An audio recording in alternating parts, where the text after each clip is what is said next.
All right, we're going right here. So a federal appeals judge overturns lower court judge in excessive force lawsuit. Oh yeah, here we go. No immunity for a Mesa police officer accused of excessive force. Good. In the 2018 arrest Qualified immunity out the door. Cole Spencer. We're following up on this case that we have covered for years with the latest details. Cole Spencer was a passenger during a 2018 traffic stop.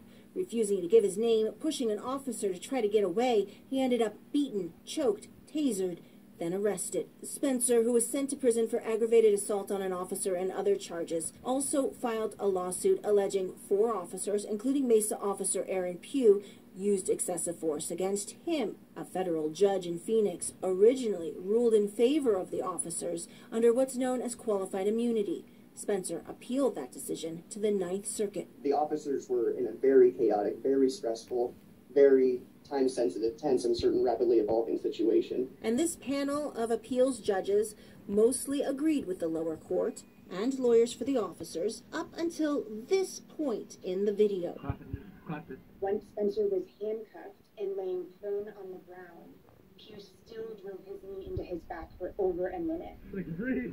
You can breathe. This went on for 3 minutes, with Pugh only taking a short break, according to the appeals judges. This is where they believe Mesa officer Aaron Pugh did cross a constitutional line. Here's their written opinion. Every reasonable officer would recognize that full body weight compression of a then largely compliant, prone, and handcuffed individual, despite his pleas for air, involved a degree of force that is greater than reasonable. That's not a mistake. That's an intentional act here.